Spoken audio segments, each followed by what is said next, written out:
In a previous video, I considered this a nuke. And if you could tell by my reaction, I was pleasantly surprised.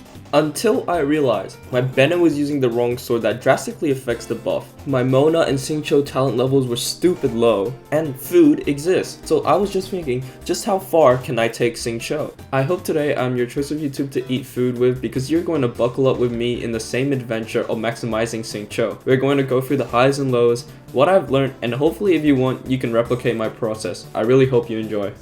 So the first thing I did when undertaking this challenge was identifying my biggest bottlenecks in both my team and Xingqiu himself.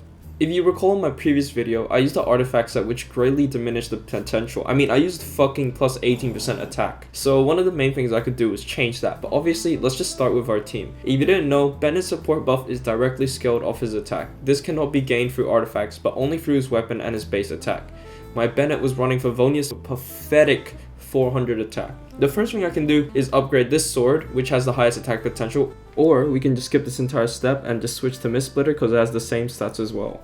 Now that Bennett's ready, we can switch to Xingqiu and Mona and upgrade their talent levels. Mona's burst gives the damage bonus, and each level increases the maximum damage bonus by 2%. So theoretically, if you upgrade one level, your max damage is increased by 2%. At level 10 where you use crowns, it is a maximum of 60% damage bonus. So that's what I was going to start upgrading. It is also just a good measure for the future, as she can be used for a bunch of other nuke showcases as well. Upgrade your Mona, guys. Speaking of levels, we can increase Xingqiu's level too.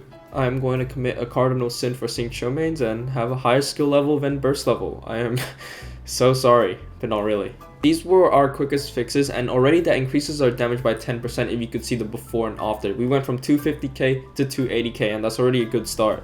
Next was our lineup. When we were using the Pyro Cube, Anemo characters were impossible to use since this thing would only swirl Pyro. This is a problem because Anemo can apply huge buffs in both Elemental Shred and Elemental Mastery buff. So the first thing was to ditch the Pyro Cube as a boss as a whole and search for a new boss. The Pyro Cube was fine because it was simple to do, but searching on the internet, and by internet I mean Reddit, because the most vitamin D deprived people are there, they seem to be fighting the Wanderer boss, and it makes sense. In his cooldown phase, he is extremely weak. There's just one problem. If you notice in this clip right here, I was really struggling to get Pyro applied to the boss. This actually happens so many times, and I've tried this boss so many times to the point where I was actually crashing out, as you can see here. This game is so fucking... Why isn't this dude's allergic to getting Pyro applied? I'm so fucking done. What the I actually did later figure out what I was doing wrong, and of course it is a skill issue, but we'll get back to that. The most important thing is building the right team and getting the artifacts to build this. So over the past week, I've been grinding Golden Trope with hopes that I can recycle the bad ones into Heart of Depth. That way I could balance between either 4 set Golden Trope or 2 set Heart of Depth and 2 set Golden Trope. And I'll just say, if you spend a full week on one domain, you can get pretty damn efficient. Look how I did this in 24 seconds, and look at the strat. The second they died, I immediately pressed Q with ult, and that immediately got the final enemies to half HP. It's only the end results that matter though, and luckily I was able to get a 4-piece set and be able to mix and match as well. I'll save you the details. The mix and match set actually did more damage than the 4 set, even though technically it says 45% skill damage total compared to the 35% of the mix and match. So it could be something to do with how the percentages stack. I don't know. I'm not a nerd. I can't say that. I'm an engineer. Bottom line, we figured out that the mix and match set is better for the scenario. So you have the team, you have the artifacts. Does that mean we can just go straight to boss attempts?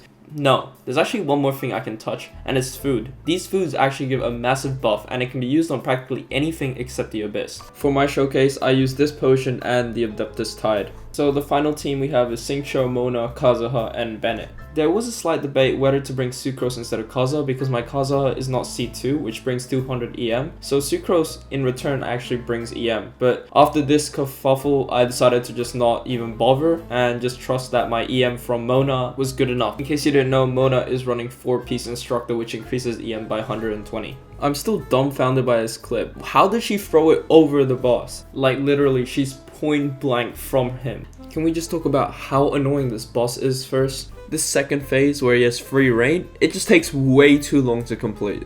This part where you can finally knock him down takes 3 minutes from the starting point on average for me. It is so annoying. If there's any way to make it faster, please let me know in the comments for future reference, but for me, I just struggled. Let me give you some tips and tricks on how to do this boss so you don't take 20 attempts like I did. This is one attempt, but the best way to always have vaporized reaction is to keep your distance between the boss and Xingqiu. You can see that I walked away from the boss first because I realized his burst applies hydro. That's the important part. Just keep your distance and take your time because there's a lot of time in his cooldown period. Alright, I think I've covered everything. So now, let's nuke. First, burst with Xingqiu, then do one attack to apply hydro, then swirl with Kazuha, ult with Bennett, ult with Kazuha, ult with Mona, and then finally with Xingqiu, wait till vaporize is available and press E.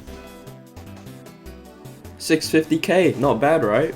I also tried this with EM instead of an attack sense on Xingqiu, and I actually got less with only 610. The crazy part is I totally believe I could have gotten 700k because my Kazuha artifacts were actually the wrong ones. I swapped it out with Sucrose because I thought I was going to use Sucrose, and then I switched up and I forgot to switch the artifacts, so he was just stuck with like 400 EM. I'm so mad. And at this point, after doing the boss for like 2 hours, I really just can't be f***ed anymore. You guys, please try this out and let me know how your results go. I 100% believe most of you can get higher than me. And that brings us to the end of this adventure. If you really did enjoy, please subscribe. If you didn't know, at 100,000 subs, I'm gonna do 3,000 rolls. That could be on any banner. We're getting C6, R5 no matter what.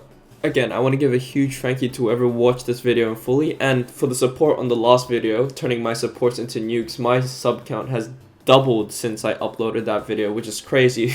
Think about it, legit one video did that. And thank you so much for enjoying this video.